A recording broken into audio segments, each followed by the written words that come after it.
The fluorescent lights above the diner buzzed with that persistent, maddening hum that had become the soundtrack to my exhaustion.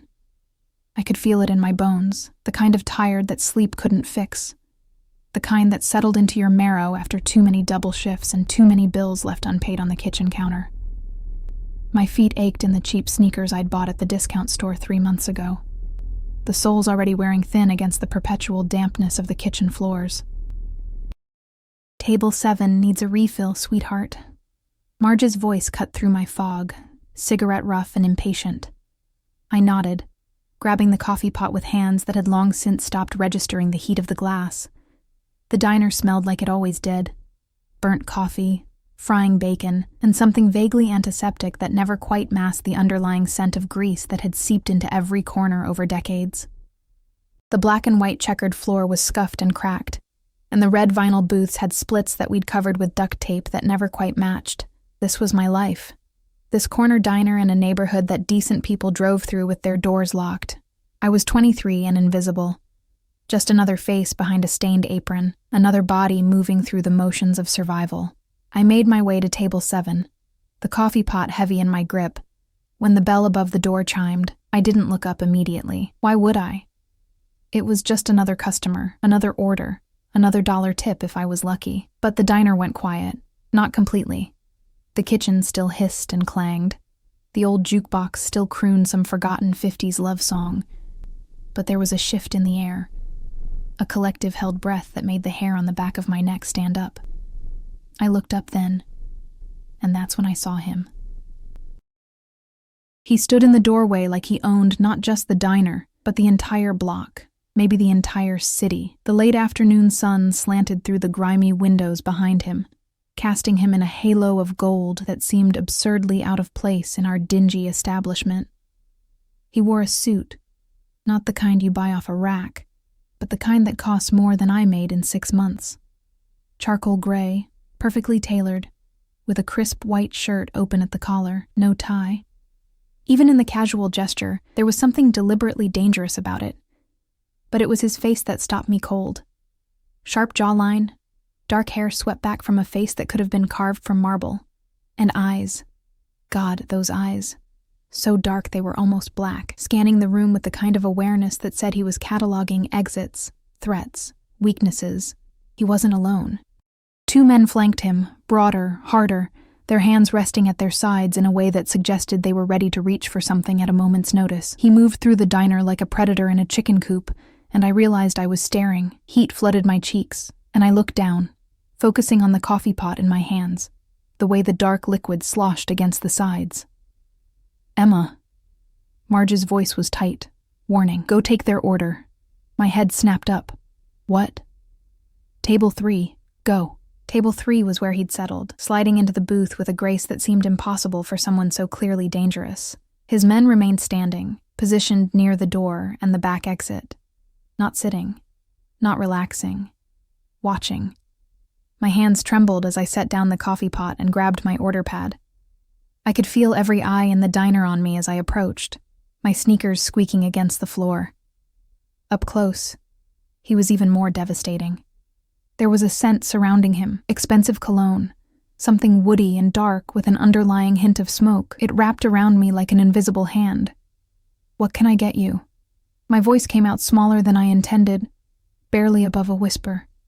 He didn't look at the menu.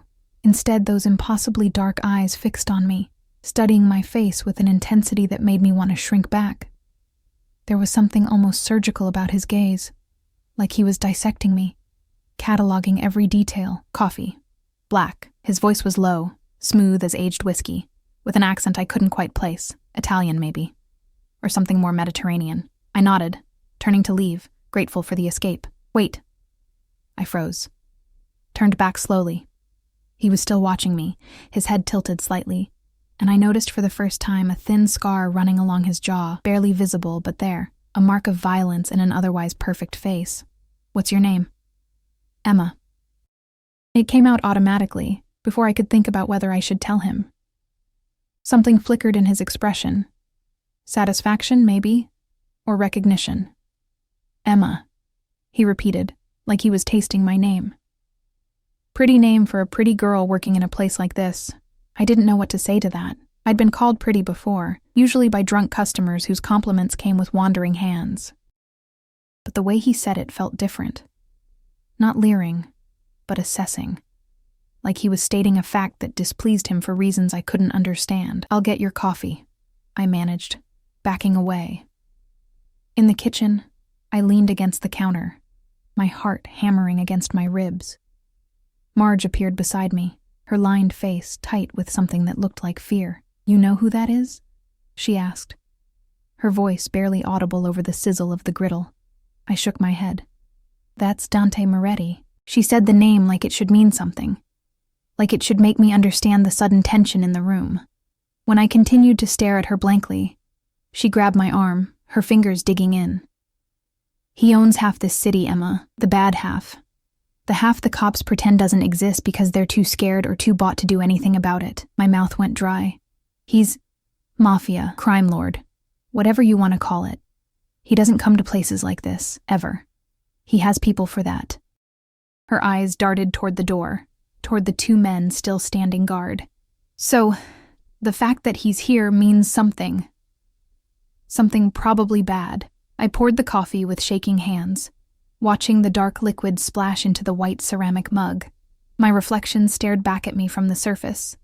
Pale face, dark circles under green eyes, blonde hair scraped back into a messy ponytail. Nothing special. Nothing that would interest a man like Dante Moretti. When I brought the coffee back to his table, he was on his phone, speaking in rapid Italian. I caught fragments, words I didn't understand, but that sounded like orders, like commands that would be obeyed without question. He ended the call as I approached, sliding the phone into his jacket pocket with a smooth gesture. "Thank you, Emma." He wrapped his hands around the mug but didn't drink, just watched me over the rim. "How long have you worked here?" It felt like a trap, like every word could be the wrong one. 2 years. 2 years. He seemed to consider this. And before that? Different restaurant.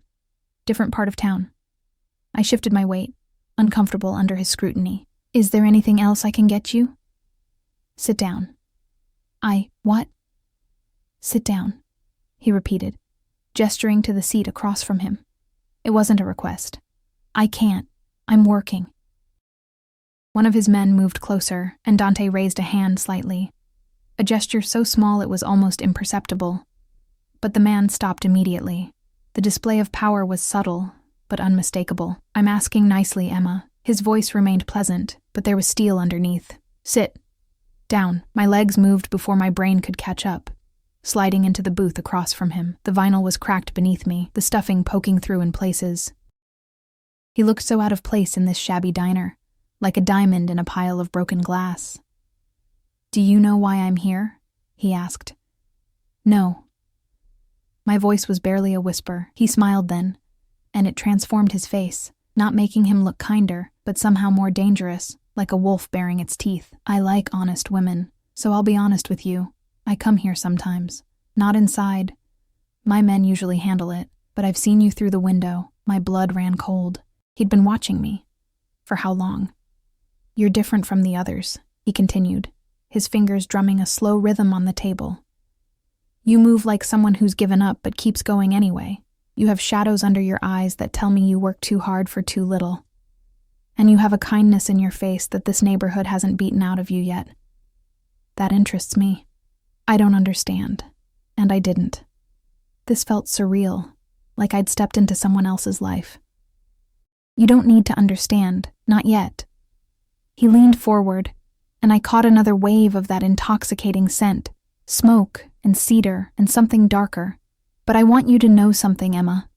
From this moment forward, you're under my protection. No one touches you. No one threatens you. You're mine to protect. The possessiveness in that last statement should have terrified me. Instead, something warm and dangerous unfurled in my chest. Something that felt uncomfortably like relief. Like for the first time in years, someone saw me. Really saw me. I don't need protection, I said. But even to my own ears it sounded weak. His smile widened. Everyone needs protection, Piccola. Some just don't know it yet. The bell above the door chimed again, and I heard footsteps, heavy, deliberate. Dante's expression didn't change, but something shifted in his posture, a tension coiling through his body. His men moved, positioning themselves, and I realized with creeping horror that something was wrong. I turned to look at the door, and my breath caught.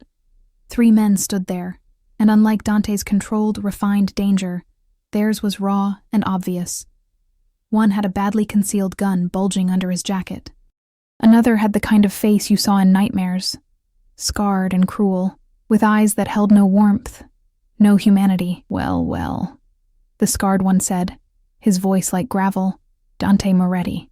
Sitting in a dump like this. How the mighty have fallen." Dante took a sip of his coffee, completely calm. "Georgie, I'd say it's a pleasure, but we both know I'd be lying. We have business to discuss." Georgie's eyes slid to me, and I felt stripped bare under his gaze. "Private business. Then you should have called my office, made an appointment." Dante set down his mug with deliberate care. "I don't conduct business in public. You know this." "Oh, I think you'll make an exception." Georgie moved closer, and I could smell him now. Sweat and something chemical, something that made my stomach turn, especially when it concerns your recent acquisitions in our territory. I didn't understand what they were talking about, but I understood danger. I understood that the temperature in the room had dropped about 20 degrees, and that everyone except Dante looked ready to draw weapons. "Emma," Dante said softly, not looking at me, "I need you to go to the kitchen, now." But I couldn't move. Fear had locked my muscles, turned my legs to stone. "Actually," Georgie said, and his smile was a terrible thing, "I think the pretty waitress should stay. Give us some insurance that this conversation stays civil." That's when I made my mistake. That's when I opened my mouth and tried to be brave. Tried to be something other than invisible for the first time in my life. "Pretend it's a joke," I said, my voice shaking but loud enough to carry. I'd meant it as a deflection, something to break the tension, to make this less real. Sniper on the roof or something. This is just some movie scene, right? Everyone's playing pretend. The words died in my throat when I saw Georgie's expression change. When I saw the way Dante's jaw tightened, the way his men's hands moved toward their weapons. And then I heard it, the sound that would haunt my nightmares for years to come. A sharp crack from somewhere outside, followed by the explosion of glass as the diner's front window shattered into 1,000 glittering pieces. Someone screamed. Maybe it was me.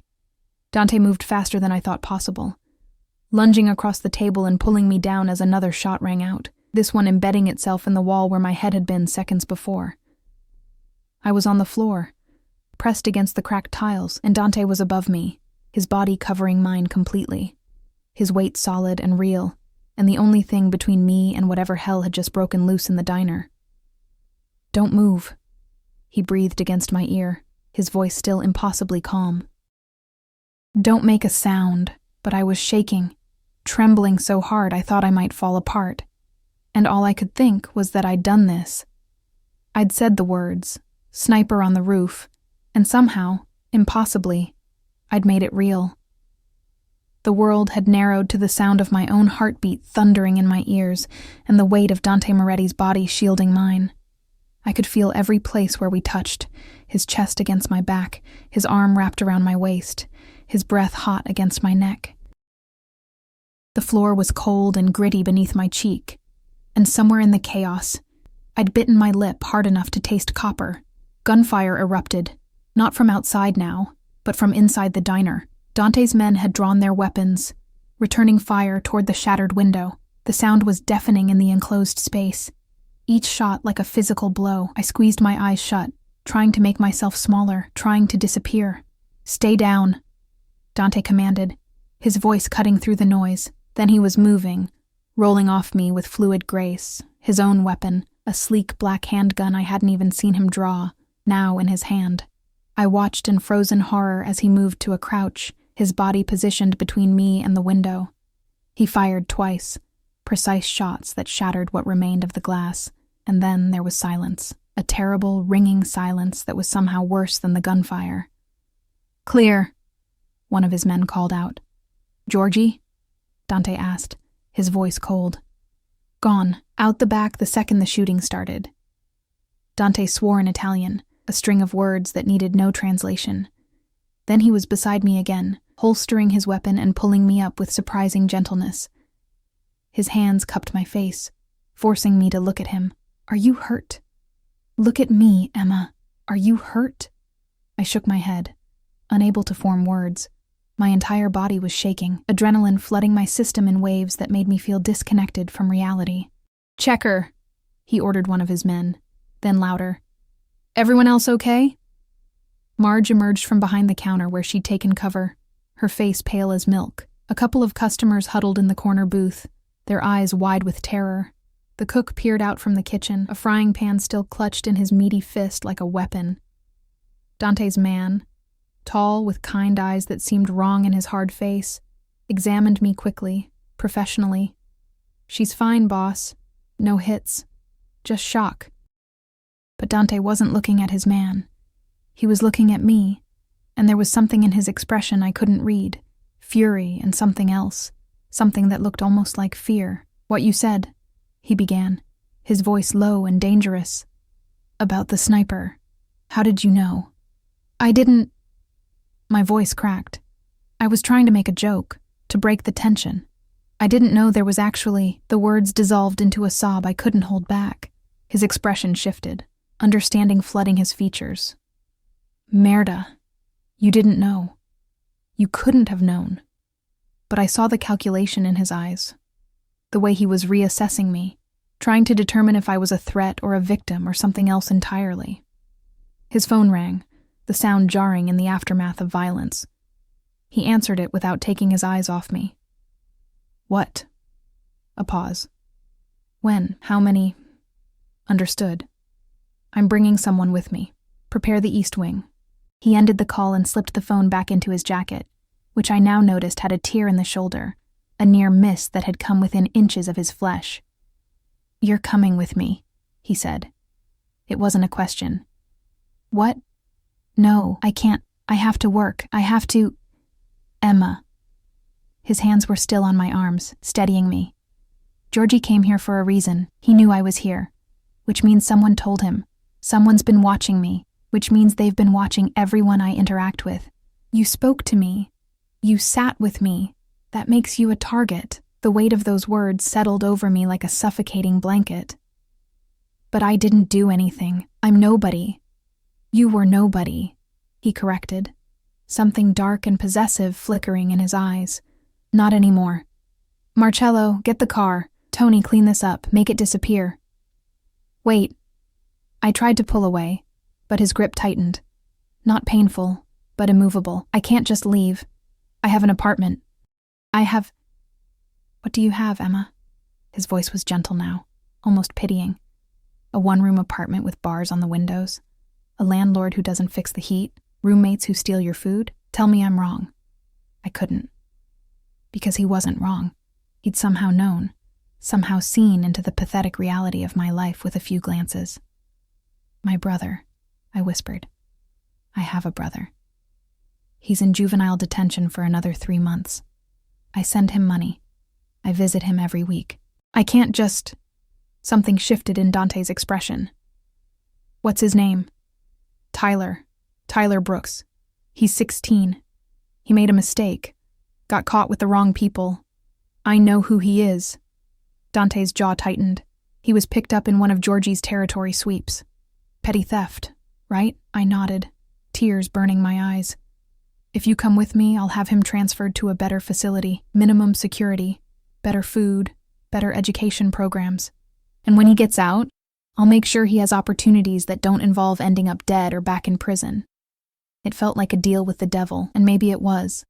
But what choice did I have? Stay here, become a target for men like Georgie, put Tyler at risk, or go with Dante? Accept his protection, and maybe, just maybe, give my brother a chance at a real life. "Okay," I whispered. His smile was triumphant, possessive. "Good girl." The car was exactly what I'd expected. A black SUV with tinted windows so dark I couldn't see inside until Marcello opened the door. The interior smelled like leather and that same woody cologne Dante wore. He guided me into the back seat with a hand on the small of my back, then slid in beside me. Marcello took the driver's seat, and Tony, the one with kind eyes, sat in the passenger seat, twisted around to watch the road behind us. We pulled away from the diner, and I watched through the window as my old life receded into the distance. Police sirens wailed in the air, growing closer, but we turned down a side street, moving away from the chaos with practiced ease. "Where are we going?" I asked. "Somewhere safe." Dante was texting on his phone, his fingers moving with rapid precision. "My home." Home. The word felt foreign on my tongue. I hadn't had a home since my parents died 3 years ago, just a series of cheap apartments and cheaper rooms. Places to sleep, but never to live. We drove for almost an hour, leaving the industrial decay of my neighborhood behind and climbing into the hills, where the city gave way to estates hidden behind high walls and iron gates. The sun was setting, painting the sky in shades of orange and purple that seemed too beautiful for a day that had included gunfire and blood. Finally, we turned onto a private road, approaching gates that swung open automatically as we approached. Beyond them stretched a driveway lined with ancient oak trees, their branches forming a canopy overhead, and at the end of that driveway stood a house. No, a mansion, that took my breath away. It was modern and classical at once, all clean lines and warm stone, with huge windows that glowed with golden light. Manicured gardens stretched on either side, and I could see the glimmer of a pool in the back, illuminated from below. "This is where you live?" The words came out smaller than I intended. "One of the places." Dante helped me from the car, his hand warm and steady on mine. "I have others, but this is the safest, the most secure." As if to prove his point, I noticed the cameras positioned discreetly along the roofline, the subtle presence of armed men patrolling the grounds. This wasn't just a home, it was a fortress. Inside, the house was even more stunning. All marble floors and soaring ceilings, with art on the walls that probably cost more than I'd earn in a lifetime. A woman appeared from somewhere in the depths of the house, older, with steel gray hair pulled back in an elegant bun and kind eyes that assessed me quickly. "Mrs. Chen, this is Emma," Dante said. "She'll be staying in the East Wing. She needs clothes, toiletries, whatever she requires.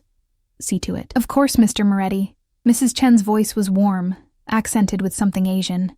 Chinese, maybe, or Korean. She smiled at me. "Come, dear. Let's get you settled."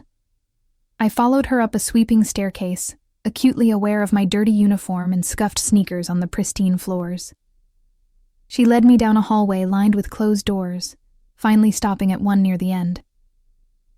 "This will be your room," she said, opening the door to reveal a space larger than my entire apartment.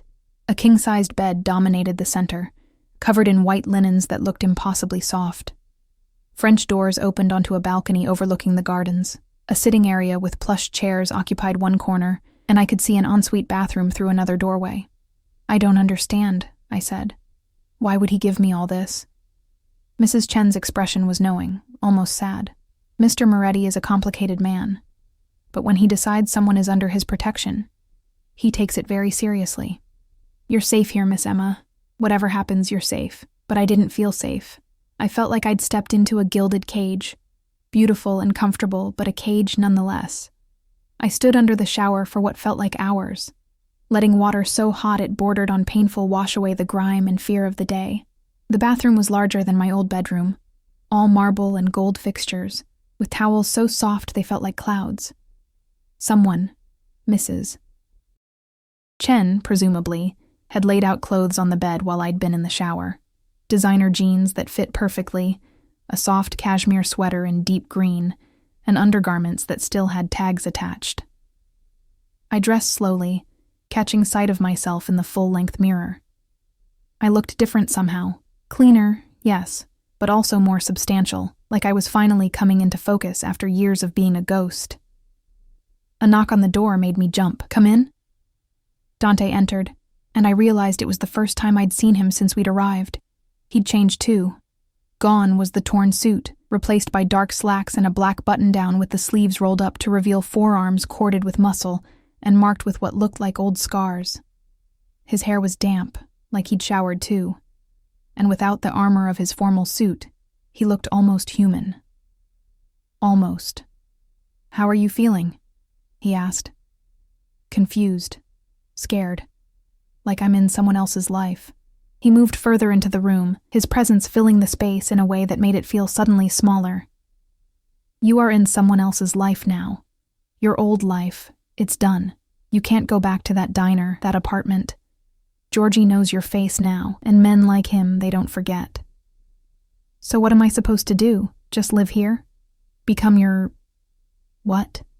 Your prisoner? My guest. But there was steel in his voice, under my protection. Why?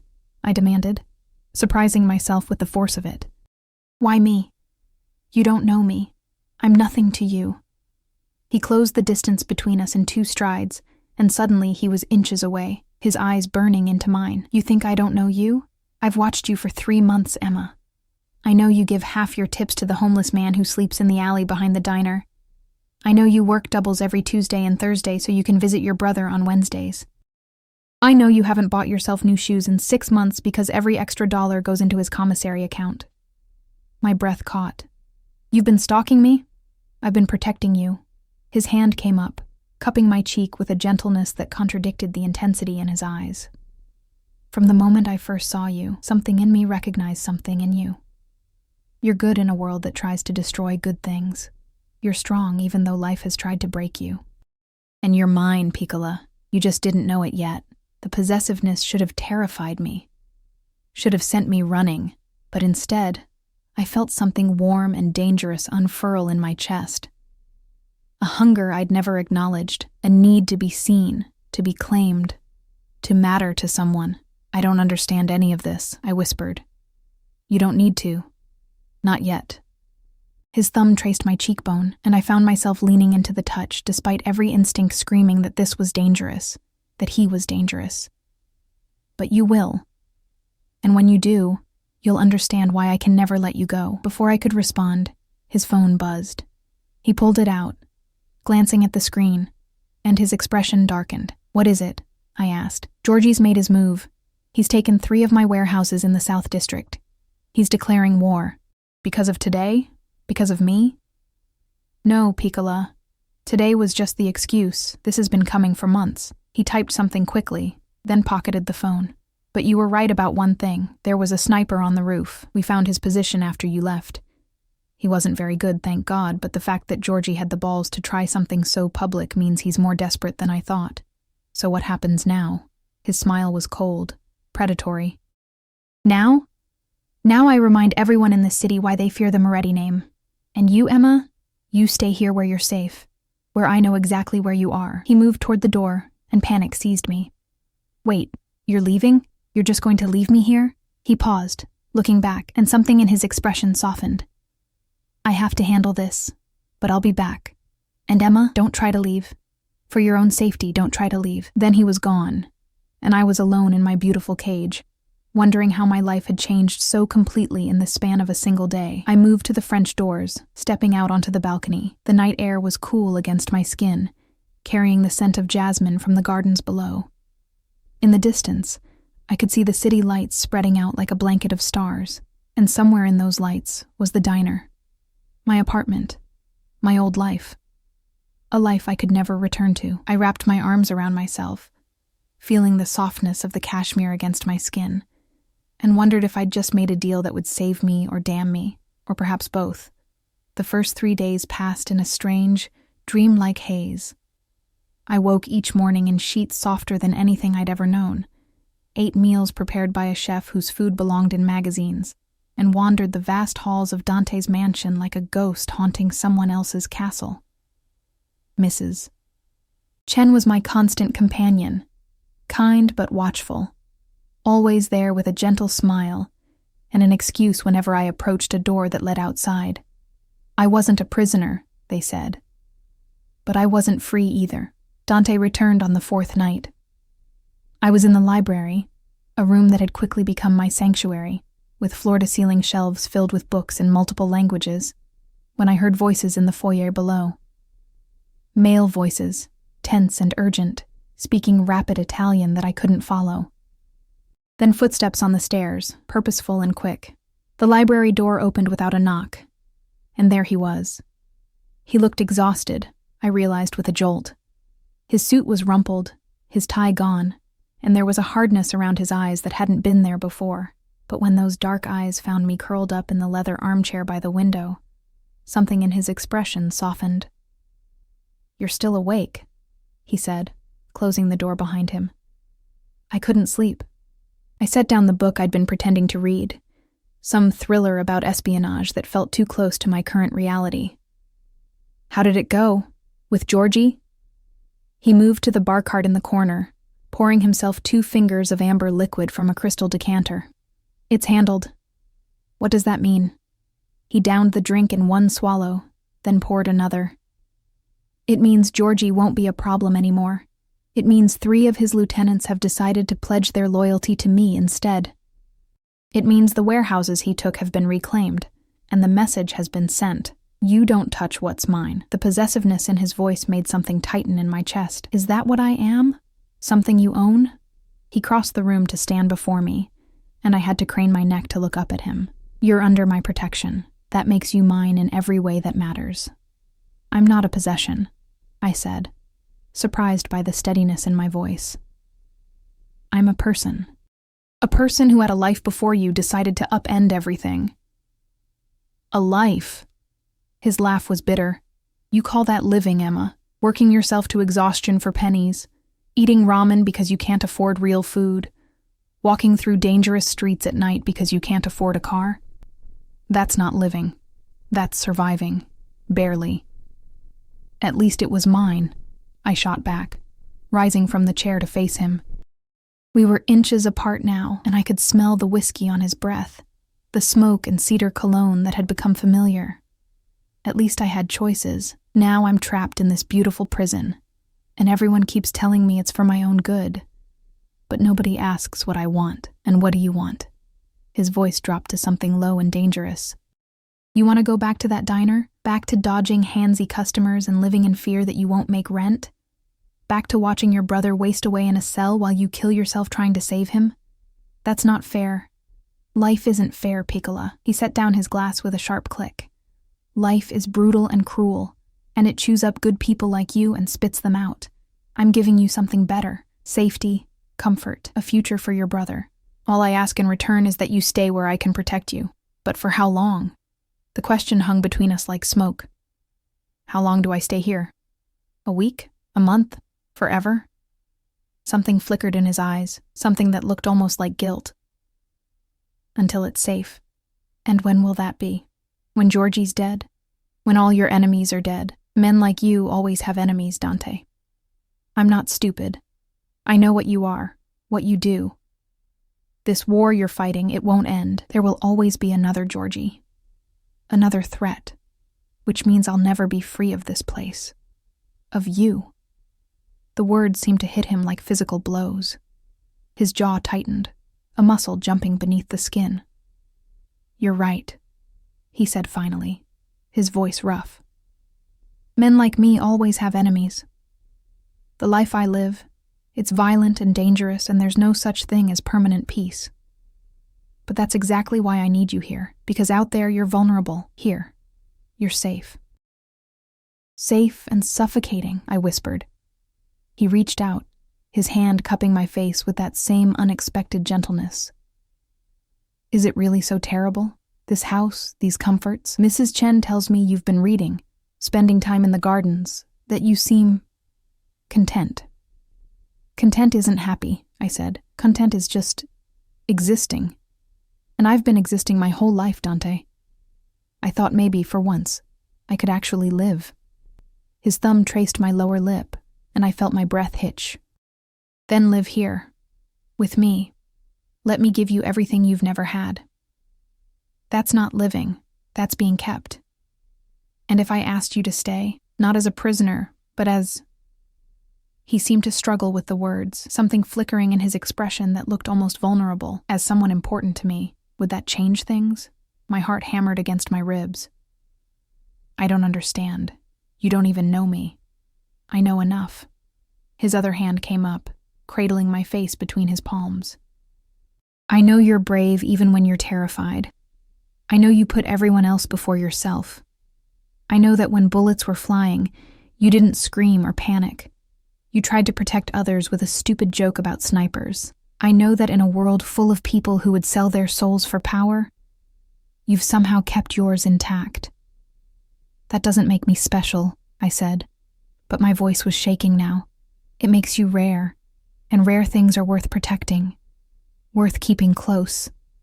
His face was so near now, I could count the gold flecks in his dark eyes, could feel the warmth of his breath on my lips. Stay, Emma, not because you have to, because you want to. I don't know what I want, I admitted. Everything's happened so fast. 4 days ago I was pouring coffee and worrying about tips. Now I'm standing in a mansion with a man who terrifies and fascinates me in equal measure, and I can't tell if what I'm feeling is real or just Stockholm Syndrome. He smiled at that. A real smile, not the predatory one I'd seen before.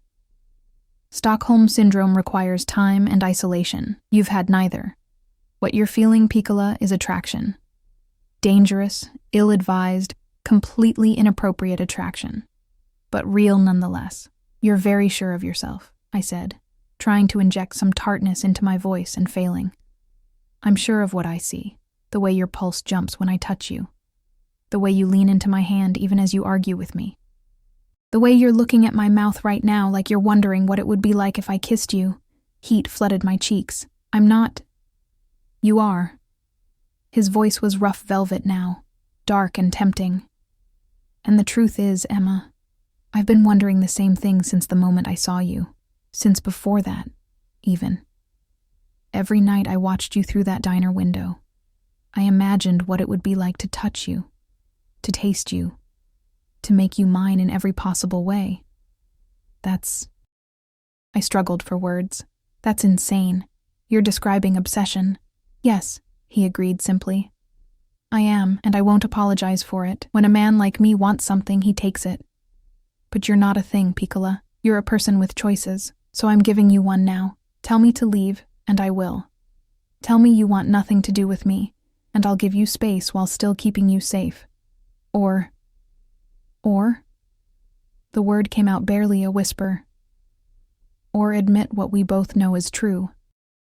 That whatever this is between us, this pull, this connection, it's real, and it's worth exploring.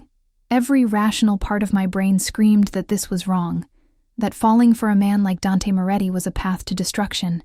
He was a criminal, a killer, a man who lived in a world of violence and blood. Getting involved with him would be the worst mistake of my life, but I'd spent my entire life being rational, being careful, playing it safe. And where had it gotten me? Alone, exhausted, invisible. For once I wanted to be reckless, to be seen, to be wanted. Kiss me, I said before I could change my mind. The words had barely left my lips when his mouth claimed mine. It wasn't gentle. Nothing about Dante was gentle, but it wasn't brutal either. It was consuming, possessive, a claiming that sent heat spiraling through my body. His hand slid into my hair, angling my head to deepen the kiss, and I heard myself make a sound that was half gasp, half moan. He tasted like whiskey in danger, and I couldn't get enough.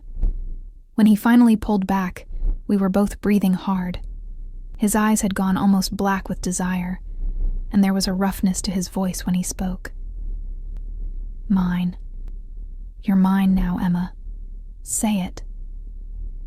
The possessiveness should have scared me. Instead, it sent another wave of heat through my body. This is crazy. Say it. His lips traced down my jaw, my neck, finding the hollow of my throat where my pulse hammered. I need to hear you say it. Yours, I breathed. I'm yours. His groan was pure male satisfaction. Good girl. My good, perfect girl. The next morning I woke alone in my bed, my sheets tangled, my body humming with remembered sensation, and my mind reeling from what had happened. We hadn't gone further than kissing, than his hands mapping my body through my clothes, while mine clutched at his shoulders, but it had been enough to change everything. I found him in his office, a room I hadn't been allowed to enter before.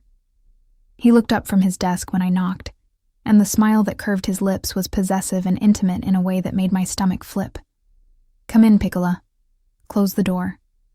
I did, my eyes taking in the masculine space.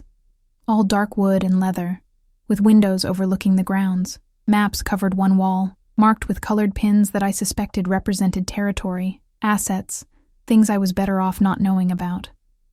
"I have news about your brother," he said, gesturing for me to sit in the chair across from his desk. When I did, he slid a folder across to me. "Tyler's transfer has been approved. He'll be moved to Brookside Youth Facility by the end of the week. It's minimum security, focused on education and rehabilitation rather than punishment. He'll have his own room, access to computers for online classes, and regular visits with a counselor who actually gives a damn." My hand shook as I opened the folder, seeing the official paperwork, my brother's photo. Thinner than I remembered, but smiling. "How did you do this so fast?" "I have connections. And when I want something done, it gets done." He leaned back in his chair, studying me. "There's more. I've set up an account for him. When he's released, he'll have access to funds for college or vocational training, whatever he wants to pursue. And I've arranged for him to have a job, legitimate, legal work, with one of my construction companies if he's interested." Tears burned my eyes. "Why would you do this?" "Because you love him. Because he's important to you, which makes him important to me." He rose, moving around the desk to crouch before me, taking my hands in his. "I take care of what's mine, Emma, and you're mine now, which means he's under my protection too." "I don't know how to thank you," I whispered. "You already have." His lips brushed my knuckles. "By staying. By accepting what this is between us. That's all I need." A knock on the door interrupted us. Dante's expression hardened as Marcello entered, his face grave. "Boss, we have a problem. It's about the girl." My stomach dropped. "What problem?" Marcello's eyes flicked to me, then back to Dante. "Her apartment was hit last night. Someone was looking for her. Tore the place apart." "Georgie," Dante said, his voice flat. "That's what we thought. But boss..." Marcello shifted uncomfortably. "We found something. Documentation. Letters. It looks like she's not who she says she is." The world seemed to tilt. "What are you talking about?" Dante's eyes were on me now, hard, and assessing in a way that made my blood run cold. "Emma, is there something you need to tell me? About who you really are?" "I don't know what he's talking about," I said, panic rising in my chest. "I've told you everything. Her real name isn't Emma Brooks," Marcello said, pulling out a folder. "It's Emma Castellano, and her father..." He paused, looking at Dante with something like pity. "Her father was Marco Castellano, your former associate, the one who betrayed you 5 years ago." The silence that followed was deafening. I stared at Marcello, at the folder in his hands, at Dante's face, as it transformed from warmth to ice. "That's impossible," I whispered. "My father's name was Mark Brooks. He died 3 years ago in a car accident. Marco Castellano entered witness protection after he testified against the Moretti family," Marcello continued relentlessly. "He took his 2 children with him, changed their names. Your brother isn't Tyler Brooks. He's Tyler Castellano. And you, Emma, are the daughter of the man who almost destroyed everything Dante built." The room spun. My father, quiet, kind, always looking over his shoulder, had been in witness protection, had testified against the Mafia, against Dante's family. I looked at Dante, saw the betrayal and rage warring in his expression, and felt my heart shatter. "I didn't know," I said, my voice breaking. "I swear to God, Dante, I didn't know. I thought my father was just paranoid. I thought the name change was because he owed money to the wrong people. I never knew..." "Get out," he said, his voice deadly quiet. "Dante, please, get out." His roar made me flinch. "Get out of my sight before I do something we'll both regret." I ran. Through the halls, up the stairs, into my room where I collapsed on the bed and sobbed until I had nothing left. Outside, I could hear raised voices, the sound of something breaking, and I knew with terrible certainty that everything I'd started to feel, everything I'd started to hope for, was about to be ripped away, because I was the daughter of the man who had betrayed him, and men like Dante Moretti didn't forgive betrayal. Not ever. I don't know how long I stayed curled on that bed, my tears soaking into the expensive pillows that now felt like mockery.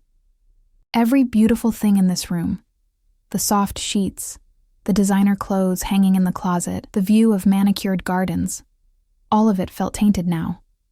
I was the daughter of a traitor, living in the home of the man my father had tried to destroy. The irony was almost laughable.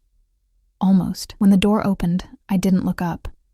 I assumed it was Mrs. Chen, coming to check on me with her gentle concern. But the footsteps were too heavy, too purposeful. Emma. Dante's voice. I sat up slowly, wiping at my face with shaking hands. He stood in the doorway, and the rage I'd seen earlier had been replaced by something colder, more calculating. In his hand, he held a worn leather journal. This was in the files Marcello retrieved from your apartment. He moved into the room, each step measured. It's your father's diary. Did you know he kept one? I shook my head, unable to form words. He opened it, flipping through pages filled with my father's cramped handwriting. He wrote about you, about Tyler, about how guilty he felt for dragging you both into witness protection, for stealing your childhoods. His eyes lifted to mine. He also wrote about why he betrayed my family. I don't want to hear this, I whispered. Too bad. You need to understand. He found a page, his finger tracing the words. Your father didn't just work for my family, Emma. He was my father's accountant, his most trusted financial advisor. And he discovered something. Money being funneled to human trafficking operations. Young girls, some barely teenagers, being bought and sold like property. My stomach turned. No. My father didn't know. Neither did I. It was my uncle, Salvatore, operating behind our backs, using our resources for his own sick enterprise. Dante's voice was rough with old anger. Your father went to the FBI. He gave them everything. Records, names, locations. He destroyed half our organization to stop those operations. The room swam around me. He saved those girls. Yes. Dante closed the journal. He saved them. And in doing so, he nearly got me killed. The FBI raid happened during a family meeting.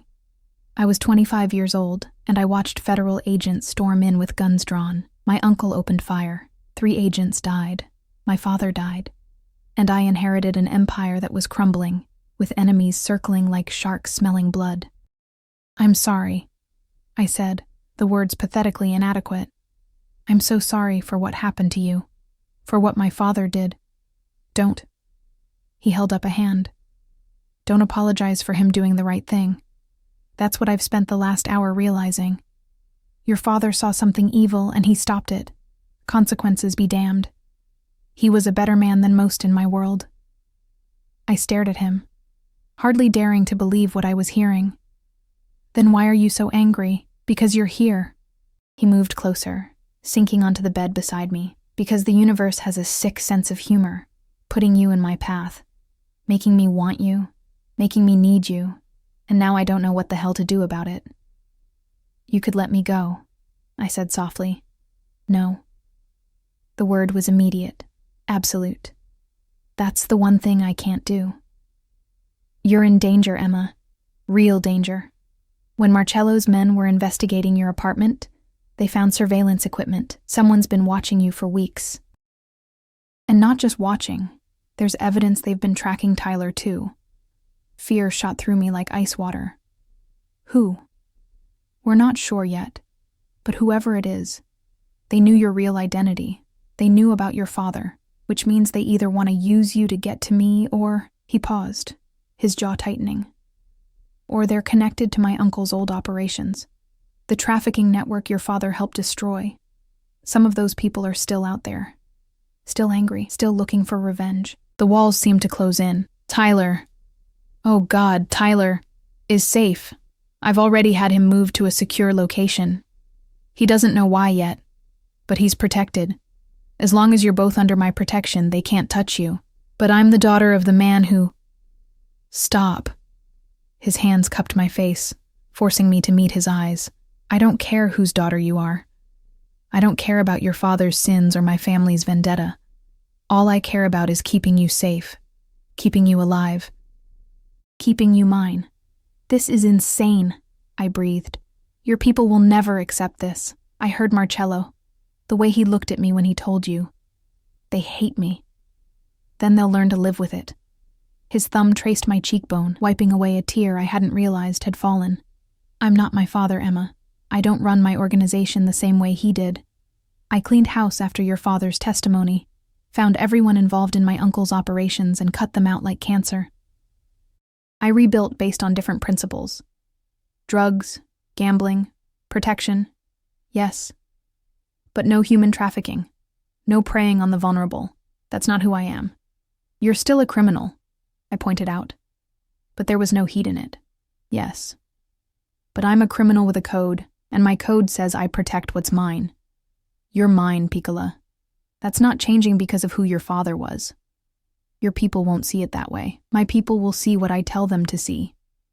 And what I'm telling them is that Emma Castellano is under my personal protection. Anyone who has a problem with that can take it up with me directly. The threat in his voice was unmistakable. Despite everything, despite the chaos and fear and confusion, I felt something warm unfurl in my chest. He was choosing me, over loyalty to his dead father, over the natural desire for revenge, over everything his world would expect from him. He was choosing me. I don't deserve this, I whispered. Probably not.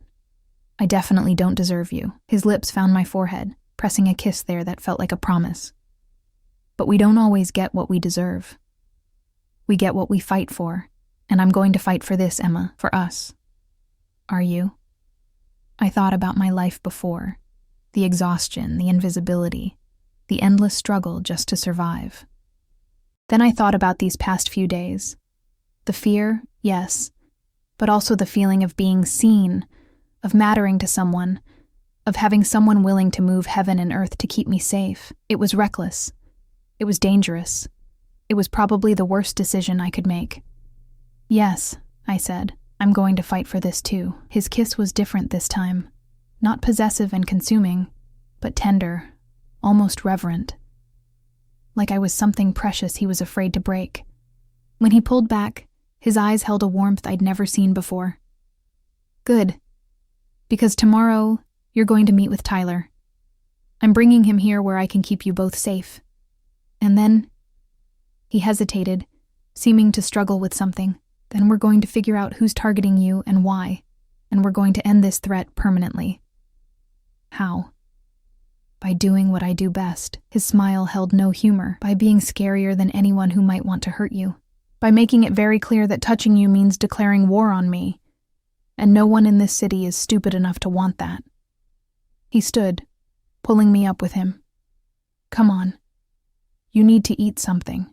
Mrs. Chen's made dinner, and if we don't show up, she'll hunt us both down. In the dining room, the table was set for two, crystal and silver gleaming under the chandelier's light. Mrs. Chen appeared with covered dishes, and if she knew about the revelation regarding my identity, her face showed nothing but her usual kindness. We ate in relative silence, the weight of everything unsaid hanging between us. But it wasn't an uncomfortable silence. It felt almost domestic, almost normal, if you ignored the armed guards I could see patrolling outside the windows. Tell me about Tyler, Dante said finally. What's he like? I smiled despite everything. He's a good kid. Smart, funny. He got mixed up with the wrong crowd after our father died. Started running errands for some gang members in our neighborhood. He thought he was helping, bringing in money for us. My smile faded. He was arrested during a burglary. The other guys ran, but Tyler tried to help the homeowner's dog that was barking and got caught. He tried to help the dog? He's always loved animals. Even while committing a felony, he couldn't stand to see something scared. I shook my head. The judge went easy on him because it was his first offense, but still. Juvenile detention until he turns 18. Not anymore, Dante said. The facility I moved him to, it's not like prison. It's more like a school with security. He'll be able to finish his education, maybe even start college courses online. And when he's released, he'll have options. Because of you. Because of us. He reached across the table, taking my hand. Your brother's future is secure, Emma. I promise you that. Whatever happens with this threat, whatever we have to face, Tyler will be safe and he'll have every opportunity to build a real life. Tears burned my eyes again, but this time they were different. Not tears of fear or grief, but of gratitude and something deeper, something I was afraid to name. "Thank you," I whispered. "Thank me by staying alive," he said with a slight smile, "and by trusting me to handle this." That night, I lay in bed unable to sleep, my mind spinning with everything that had happened. My identity revealed, my father's past exposed, Dante's unexpected understanding. It was too much to process. A soft knock made me sit up. "Come in." Dante entered, wearing just dark pajama pants, his chest bare and marked with more scars than I'd imagined. A roadmap of violence survived. He looked almost vulnerable in the dim light from my bedside lamp. "Can't sleep either?" I asked. "Too much on my mind." He moved to the bed, and I shifted over without being asked, making room. He slid under the covers beside me, and the heat of his body was immediately comforting. "Is this okay?" "Yes." I turned toward him, studying his face in the soft light. "Dante, what happens if you can't stop whoever's targeting me? What if keeping me here puts you in more danger?" "Then I handle it." His arm came around me, pulling me close until my head rested on his chest, his heartbeat steady beneath my ear. "That's what I do, Piccola. I handle threats. I eliminate problems, and anyone who wants to hurt you has just become the biggest problem in my world." I should have been scared by the coldness in his voice, by the casual way he talked about eliminating people, but instead, I felt safer than I'd ever felt in my life. "Stay with me tonight?" I whispered. "I'm not going anywhere." His lips found my hair. "Sleep, Emma. Tomorrow we start fighting back, but tonight, just sleep. I've got you." And surrounded by his warmth, his protection, his impossible promise to keep me safe despite every reason he shouldn't, I did. Tyler arrived the next afternoon, escorted by 3 of Dante's men, and looking both confused and wary. I met him in the foyer, and the moment he saw me, his face crumpled with relief. "Emma!" He crashed into me, hugging me so tightly I could barely breathe. At 16, he was already taller than me, all gangly limbs and nervous energy. "What's going on?" They said I was being transferred for my safety, but no one would tell me why. And then these guys showed up and "It's okay," I soothed, running my hand through his dark hair so like our father's. "You're safe. I promise you're safe." "But where are we? This place is insane." His eyes took in the marble floors, the chandelier, the obvious wealth surrounding us. What did you do?" "She didn't do anything." Dante's voice came from the stairs, and I felt Tyler stiffen in my arms. "Your sister found herself in a dangerous situation, and I offered my protection to both of you." Tyler pulled back, his eyes narrowing as he looked between us. "And who the hell are you?" "Tyler, language, no, seriously. Who is this guy, and why are we in his house?" Tyler's protective instincts were showing, the same ones that had made him try to save a dog during a burglary. "Emma, are you okay? Did he hurt you? Are you being held here against your will?" Despite the gravity of the situation, I almost smiled. "I'm fine. Better than fine. Tyler, this is Dante Moretti. He's helping us." "Moretti." Tyler's face went pale. "As in the Moretti family? The Mafia?" "I see you pay attention to the news," Dante said dryly, descending the stairs with that predatory grace. "Yes, that Moretti family. And before you ask, no, I'm not holding your sister hostage. She's here because someone's targeting her, and this is the safest place she can be." "Targeting her? Why would anyone—" Understanding dawned on Tyler's face. "Oh God. It's about Dad, isn't it? About what he did." I nodded. "You know, I figured it out last year. Found some old documents he'd hidden, did some research online." Tyler's jaw clenched. "I know Dad testified against the mob. I know we were in witness protection. I know we're not really the Brooks family." His eyes found mine, swimming with guilt. "I never told you because I thought if you didn't know, you'd be safer." "Oh, Tyler." I pulled him close again. "We're both in this now. But Dante's going to help us. He's going to find out who's threatening us and stop them." "Why would he do that?" Tyler's voice was muffled against my shoulder. Why would a mob boss help the kids of the guy who betrayed his family? Because your father did the right thing, Dante said quietly. And because your sister means something to me. Which means you're under my protection too. Whether you like it or not. Tyler pulled back to stare at Dante. Then at me. And I saw the moment understanding clicked into place. Oh, wow. You two are... It's complicated, I said quickly. It's really not, Dante countered. I care about your sister. That's all you need to know. Tyler looked like he wanted to argue, to protect me from the dangerous man in the expensive suit, but something in Dante's expression must have convinced him. Instead, he just nodded slowly. Okay.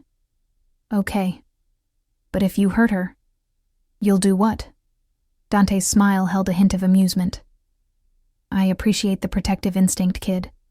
But I'm not going to hurt her. That's a promise. Over the next few days, Tyler settled into the mansion with the adaptability of youth. He explored every room, befriended Mrs. Chen, and even cautiously warmed to Dante's men.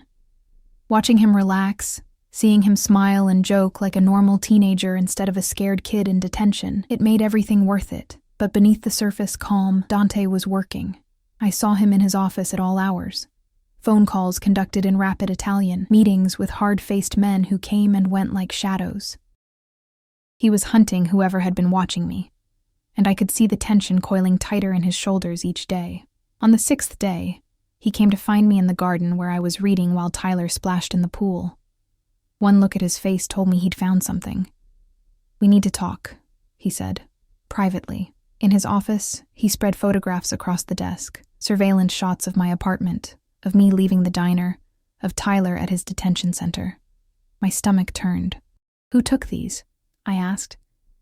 A man named Viktor Sokolov, Russian. He was one of the key players in my uncle's trafficking operation. Dante's voice was flat, emotionless in the way I'd learned meant he was furious. Your father's testimony helped put him away for 15 years. He got out 6 months ago. And he wants revenge. He wants more than that. We intercepted communications. He's been planning to grab you and Tyler, use you to draw out anyone connected to your father's old FBI contacts. He thinks it's a way back into power, proving he's still dangerous. Fear turned my blood to ice. What do? We end it. Tonight. He looked up at me, and there was something cold and final in his eyes. Sokolov and his men are meeting at a warehouse in the industrial district. We're going to intercept them. We? My men and I? You stay here with Tyler where it's safe. And then what?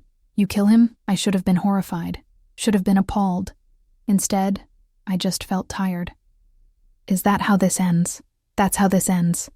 He moved around the desk, pulling me into his arms. I won't apologize for what I'm about to do, Emma. This man preys on the vulnerable. He ruins lives. The world is better without him in it. I pressed my face against his chest. Breathing in his familiar scent, I know. I know what you are, what you have to do. I hate that this is necessary. So do I. His lips found my hair, but it is necessary. And when it's done, you and Tyler will be safe. You can start building real lives, free from fear. What about us? The question came out smaller than I intended. When this is over, when Tyler and I are safe, what happens to us? He pulled back, cupping my face in his hands. What do you want to happen? I don't know, I admitted. This whole thing, it's been like a whirlwind. A week ago, I was nobody. Now I'm living in a mansion with a man who terrifies and captivates me, who's willing to kill to keep me safe. I don't know what's real anymore. This is real. He kissed me, soft and deep and full of promise. What I feel for you, that's real. The future I want to build with you, that's real. Everything else is just noise, a future. My heart hammered. Dante, we barely know each other. I know enough. I know I want to wake up next to you every morning. I know I want to watch you smile without fear in your eyes. I know I want to help Tyler become the man he's meant to be. I know that in a life full of darkness, you're the first real light I've found. His forehead pressed to mine. Stay with me, Emma. Not because you have to, Not because it's safe, but because you want to build something real with me. Tears slipped down my cheeks. You're asking me to choose you, to choose this life. I'm asking you to choose us. To take a chance on something that shouldn't work, but somehow does. His thumbs wiped away my tears. I can't promise you normal. I can't promise you safe and boring. But I can promise you'll never be invisible again. You'll never be alone. You'll never have to fight the world by yourself. That's a big promise from a man who lives dangerously. Then let me prove it. He kissed me again, and this time there was desperation in it. A need that matched my own. Let me end this threat. Let me show you that I can give you the life you deserve. Okay, I whispered against his lips. Okay? Yes. I choose this. I choose you. The hours while Dante was gone were the longest of my life. I stayed with Tyler, watching movies we didn't really pay attention to, jumping at every sound. Mrs. Chen brought us food we couldn't eat, her presence calm and reassuring. He'll be fine, she said quietly, settling into a chair near us. Mr. Moretti is very good at what he does. He always comes home. How long have you worked for him? I asked. 10 years. Since shortly after he took over from his father. She smiled softly. I've watched him grow from an angry young man seeking revenge into someone who understands that real power comes from protecting the people who matter. You've been good for him, Miss Emma. I see it in his eyes. He's found something worth fighting for beyond just survival. Near midnight, I heard vehicles in the driveway. I ran to the window, Tyler right behind me, and watched as Dante emerged from the SUV. He was walking, unharmed, and relief hit me so hard my knees nearly buckled. He came straight to us, still wearing the dark clothes he'd left in, and pulled me into his arms without a word. It's done, I asked against his chest. It's done. Sokolov won't hurt anyone ever again. His organization is scattered. You're safe. I should have asked for details. Should have wanted to know exactly what had happened in that warehouse, but I didn't. Some things were better left in the darkness where they belonged. Thank you, I whispered. Always. He pulled back, his eyes finding Tyler. You too, kid. You're safe now. Free to actually be a teenager instead of looking over your shoulder. Tyler's eyes were shining. So what happens now? Do we go back to our old lives? No, Dante said firmly. Your old lives are over, but new ones are beginning, better ones. He looked at me. If you want them. We want them, I said, and Tyler nodded beside me. 6 months later, I stood on the balcony of what I now thought of as our bedroom, mine and Dante's, watching the sun set over the city. So much had changed. Tyler was thriving in a private school, talking about college and veterinary programs. I'd enrolled in university classes, studying business because Dante had suggested I might want to help manage the legitimate side of his empire. The legitimate side had grown considerably. Dante had been systematically cleaning up his operations, investing in legal businesses, creating something that could one day be completely legitimate. It would take years, maybe decades, but he was trying. For me. For us.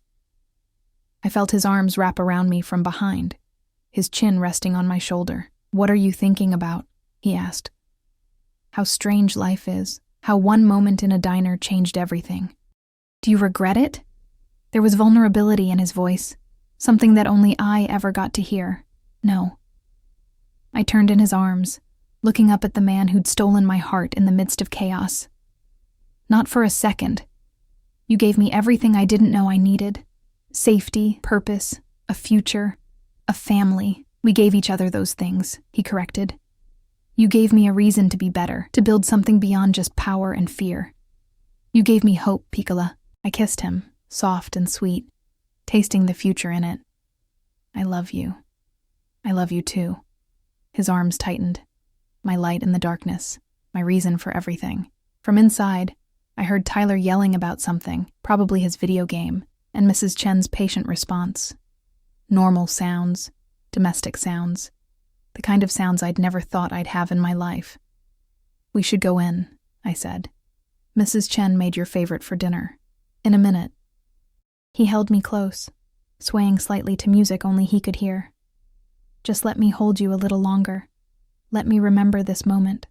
You in my arms, safe and happy. Everything we fought for finally ours. And as the sun painted the sky in shades of gold and purple, I let him hold me. Let myself feel the absolute certainty that I was exactly where I was meant to be, with the man who'd seen me when I was invisible, who'd protected me when I was vulnerable, who'd chosen me when he had every reason not to, my dangerous salvation, my impossible love, my home,